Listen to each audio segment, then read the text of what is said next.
Hi hello வணக்கம். இப்போ நம்ம எங்கே வந்திருக்கோம்னு பார்த்தீங்கன்னா, திருவாரூர் வந்திருக்கோம். ஆழித்தேர் பார்க்கறதுக்காக. தேர் தரிசனம் பண்ணிவிட்டு அப்படியே நாங்கள் கோவில் தரிசனம் பண்ண வந்தோம். ரொம்ப பரம திருப்தியாக இருந்தது. என்னென்னு கேட்டிங்கன்னா, கோவிலுக்குள்ளேயே கோவிலாக இருந்தது. இந்த மாட கோவில்னு சொல்லுவாங்க. அந்த மாதிரி கோவிலுக்குள்ளேயே நான் எல்லா சுவாமிகளுக்கும் தனித்தனியாக கோவில் இருந்தது.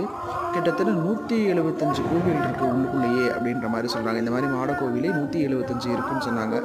நல்லா திருப்தியாக சுவாமி தரிசனம் பார்த்தீங்கன்னா குறைஞ்சது ஒரு 6லேருந்து 6:30 மணி நேரம் ஆயிரும் அப்படின்னு சொல்கிறாங்க. அவ்வளோ அழகாக இருந்தது. ஒவ்வொன்றுக்கும் அண்ணாமலையாக இருக்குது, விஸ்வகர்மா, வனதுர்க்கை, அந்த மாதிரி ஒவ்வொரு சுவாமிகளுக்குமே தனித்தனி சன்னதிகள் இருந்தது. ரொம்ப சந்தோஷமாக இருந்தது. இங்கே பிறந்தாலே முக்தி அப்படின்னு சொல்கிறாங்க. என்ன இந்த ஜென்மத்தில் என்ன பாக்கியம் பண்ணேன்னு தெரியல. இந்த ஸ்தலத்தை நான் தரிசிக்கிறதுக்கு எனக்கு ஒரு பாக்கியம் கிடச்சிது. இதை பார்க்குற எல்லாருக்கும் மன நிம்மதியும் உடல் ஆரோக்கியமும் கிடைக்கணும் அப்படின்றத நானும் வேண்டிக்கிறேன். எல்லாருக்குமே உலகத்தில் இருக்க எல்லா ஜீவராசிகளுக்குமே மன நிம்மதியும் உடல் ஆரோக்கியமும் கொடுக்கணும்.